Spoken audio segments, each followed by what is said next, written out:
Bueno, ya hemos visto cómo calcular resultantes de varias fuerzas por diferentes métodos. Hemos visto incluso un par de problemas donde se nos piden, de alguna manera, no tanto una resultante, sino dada una fuerza, obtener sus componentes, que es como que el procedimiento inverso de sumar vectores sería descomponer vectores en sus componentes.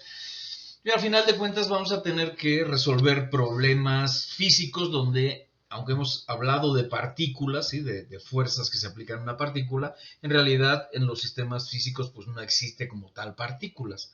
Pero sí podemos representar muchos de los problemas reales idealizando un sistema donde concurren varias fuerzas como una partícula. Y para esto es importantísimo el concepto de diagrama de cuerpo libre.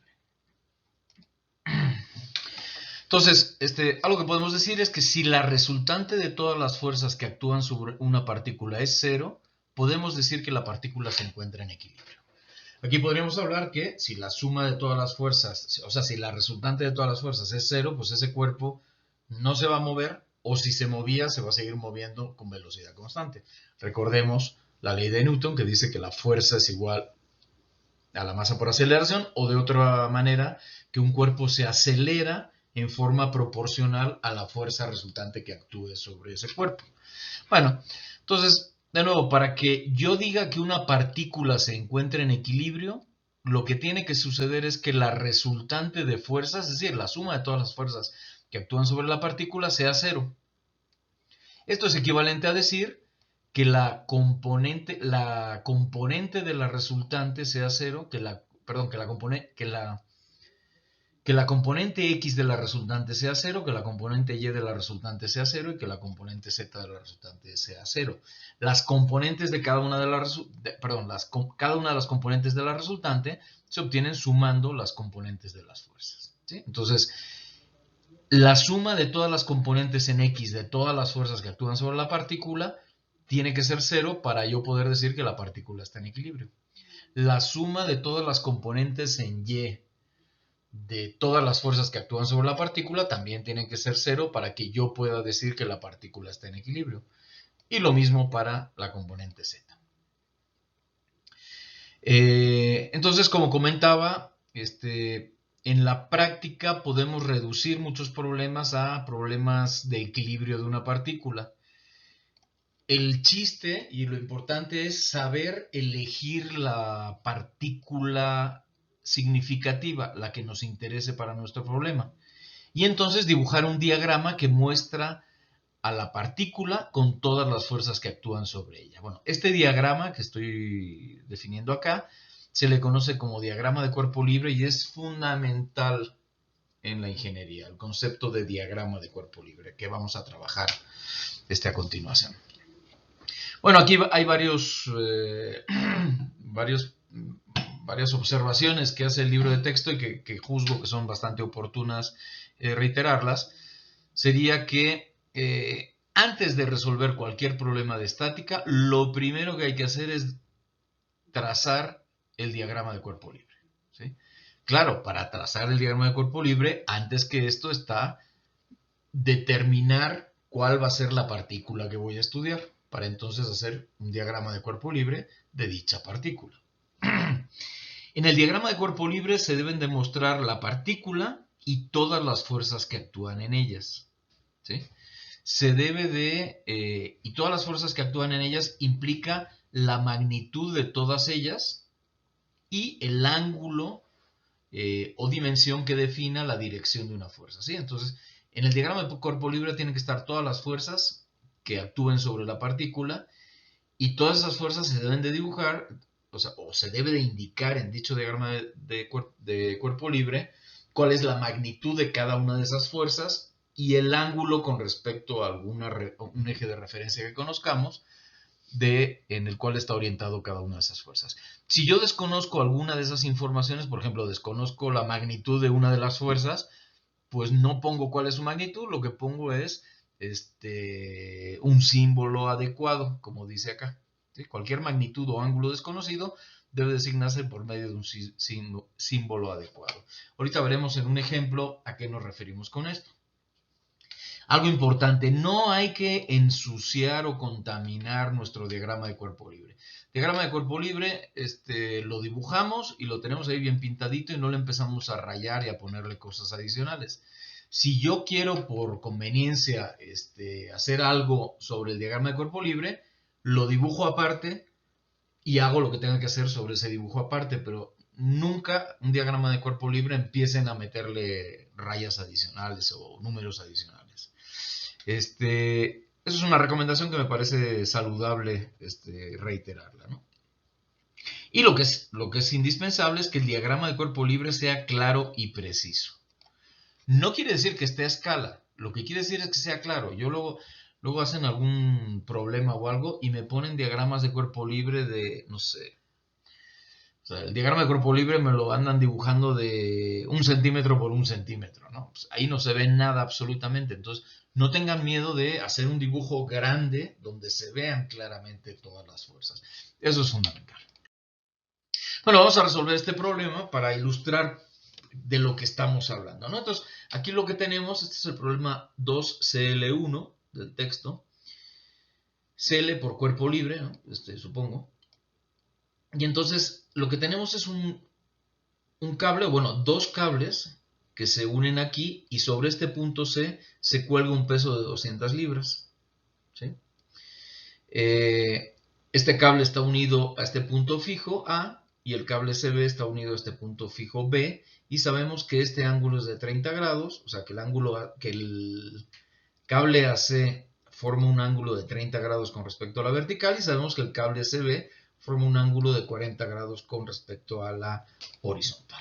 Entonces, lo primero que hacemos es determinar la partícula de nuestro interés. Bueno, si yo lo que quiero es determinar la tensión en AC y en BC, entonces yo aquí quiero saber cuánto vale la tensión en BC y la tensión en AC.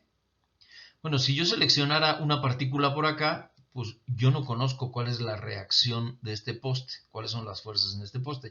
Si yo estudio una partícula o hago el diagrama de cuerpo libre en el apoyo B, pues tampoco sé cuáles son las reacciones del apoyo B sobre la partícula. Sin embargo, si yo selecciono esta partícula de acá, fíjense que lo que voy a tener aquí es una tensión que actúa sobre la partícula, otra tensión que actúa sobre la partícula y este peso de 200 libras. En general, cuando tenemos un problema en el plano, se pueden generar dos ecuaciones de equilibrio. Es decir, suma de fuerzas en X igual a 0 y suma de fuerzas en Y igual a 0. Cuando tenemos un problema tridimensional, lo que tenemos son tres ecuaciones. Entonces, cualquiera de estos problemas de estática, en general, si estamos en el plano y tenemos dos incógnitas, se puede resolver. En general, insisto, no en todos los casos. Entonces, en este caso yo voy a tener una incógnita que es la tensión AC, voy a tener otra incógnita que es la tensión CB y ya. Todo lo demás lo tengo. Entonces, yo puedo plantear dos ecuaciones con dos incógnitas. Entonces, vamos a aislar esta partícula. Háganse cuenta que con unas tijeras cortamos los cables, ¿sí? Unas tijeras mágicas donde cortamos los cables, pero los cables siguen sintiendo la fuerza que actuaba antes, que sería este caso. Entonces pintamos, una vez tenemos separado nuestro cuerpo libre, nosotros lo que hacemos es dibujar las fuerzas. ¿Sí? Desde luego, si tenemos una tensión en la cuerda o el cable AC, pues la tensión lo que va a hacer es que yo tengo una fuerza con la que el cable está jalando a la partícula hacia arriba. ¿Sí? Esto sería la definición de tensión. Lo mismo en el caso CB. En el caso CB lo que va a tener aquí es una fuerza que desconozco su magnitud. Sí conozco su inclinación, ¿sí? Porque está determinada en el problema. Y lo que no conozco es la magnitud. Pues. Y aquí tenemos el peso de 200 libras. Si ustedes dibujan un diagrama de cuerpo libre como este y se dan cuenta que el poste de al lado o la casita de al lado, no sé, o que hay más datos, pues entonces tienen que considerarlo desde el principio porque si no, no les va a servir ningún cálculo que hayan hecho antes, ¿no? Entonces tienen que estar seguros cuando tienen, y es más común de lo que pensamos, cuando los proyectos tienen algún error, se les dice para que subsanen el error. Bueno, ya hemos dibujado aproximadamente, de nuevo esto no hace falta hacerlo a escala, ya los dibujamos aproximadamente. Esta es la fuerza CB, la fuerza que viene de aquí a acá, ¿sí? O que está en esta dirección. Tenemos la fuerza del peso que está colgando aquí a la mitad. Y tenemos la fuerza FCA, que es la fuerza que va desde C hasta A. La nomenclatura da lo mismo, o sea, yo aquí le estoy poniendo FCA y les digo que la nomenclatura la pongo porque esta sería la fuerza que se dirige desde C hasta A. Cada vez es menos este tipo de discusiones, pero es bueno saberlo. Bueno, una vez alejé mi partícula, busco cuáles son sus componentes X y Y de cada una de las fuerzas. Entonces la fuerza de Benjamín pues no es ni muy intensa ni está muy chafa. De hecho, ayer o anteayer, no. En la clase pasada o antepasada, veíamos un ejemplo al respecto. Bueno, yo sé, una vez que tengo ya pintadas, de nuevo, primero determino cuál es la partícula sobre la cual voy a hacer el cuerpo libre. Después esa partícula la dibujo aparte, pero ya nada más la partícula. Y a esa partícula le dibujo las fuerzas en la dirección y sentido que yo crea que son correctas y las bautizo, ¿sí? Entonces esto sería la fuerza C, la fuerza que va de C a A. Esta sería la fuerza en C del peso que le está colgando. Y esta sería la fuerza de C a B. Si ustedes en lugar de FCA le quieren poner Pepito a la fuerza, pues bienvenidos, ¿sí? O sea, esto, cuanto más significativo sea lo que le ponemos a la fuerza, mucho mejor. Entonces tiene que ser algo breve, porque si yo le pongo Pepito, pues tengo que estar arrastrando no sé cuántas letras tiene Pepito en todas las ecuaciones. Entonces, cuanto más breve sea, mejor, ¿sí? Pero es bueno que me quiera decir algo, ¿no? Y a lo mejor le dice una cosa diferente a cada quien. O sea, esto se puede interpretar como la fuerza que actúa en C debido a... Y vean que sí, en efecto, es la fuerza que actúa en C debido a la cuerda, no debido a A, pero a final de cuentas es lo mismo porque es una cuerda sometida a tensión. Bueno, la fuerza que ejerce el peso sobre este punto no es más que en X es 0, porque esto es vertical, y en Y es menos 200 libras por J, porque va hacia abajo. En sentido opuesto a Y. La fuerza FCB, pues vamos a ver cuáles son sus componentes, ¿sí? Y la fuerza FCB tendría de componente en X a FCB. Noten que aquí le quité la rayita arriba, ¿sí? FCB sin rayita arriba es la magnitud del vector, ¿sí? FCB con un vector arriba me implica que es un vector. Vean cómo este vector tiene dos componentes. También noten que le quitamos la K, ¿sí? Le quitamos la componente en Z. ¿Por qué? Porque esto es un problema en el plano y no interviene el momento en Z. Bueno, entonces esto sería la fuerza, la caracterización de la fuerza FCB, que noten cómo tenemos FCB por el coseno de 40, nos da la componente en X de FCB, y por otro lado, el coseno del ángulo bueno, del ángulo que teníamos anteriormente y que lo borramos,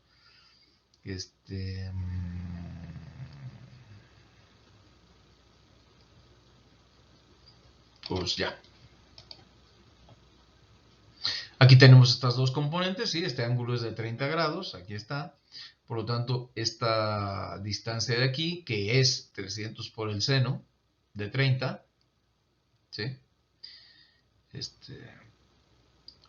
Perdón, FCA por el seno de 30 me daría la componente en X, ¿sí?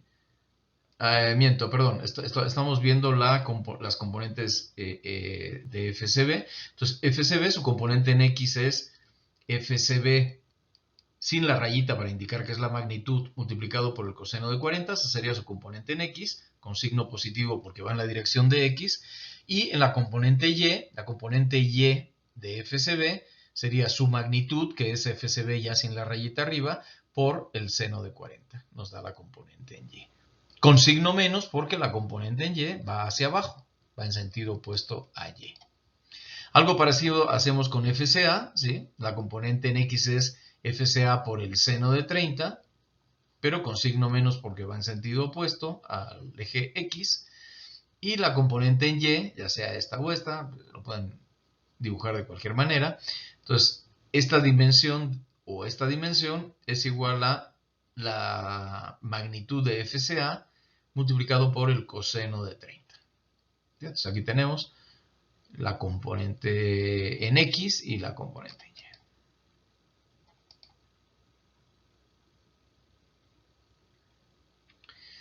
Aunque no nos lo pide el problema, pues vamos calculando las tensiones en AC y en BC.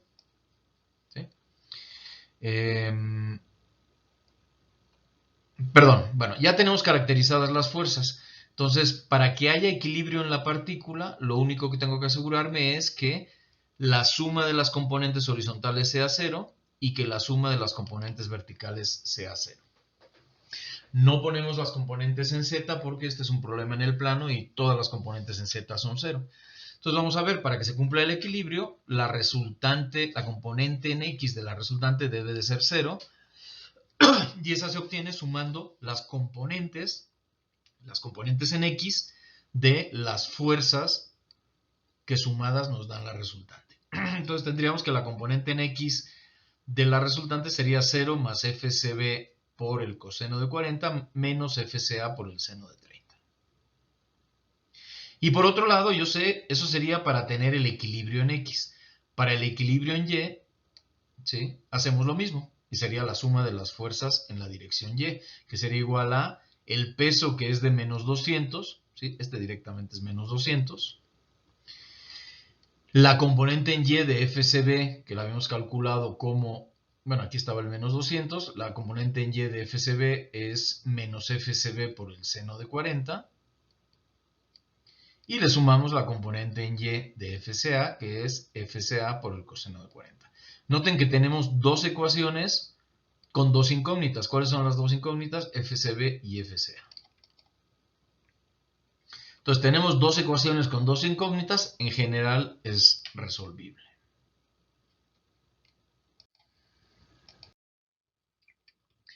Aquí repetimos, borramos el diagrama de cuerpo libre y repetimos las ecuaciones de equilibrio.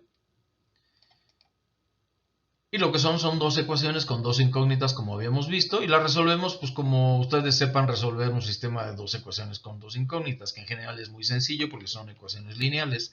Entonces bueno, aquí lo que vemos es que de la primera pues nos es fácil poner a una de ellas, una de las dos variables en función de la otra. ¿Sí? Aquí despejamos y lo que nos queda es que FCB es igual a FCA por el seno de 30 entre el coseno de 40. Si FCB aquí lo sustituimos por FSA por el seno de 30 entre el coseno de 40, nos da esta expresión. Reacomodando términos, despejando FSA, nos da eso de ahí. Ya conozco FSA, bueno, yo sé que FCB es función de FSA, por lo tanto sustituyo aquí y me da que FCB es igual a 376.75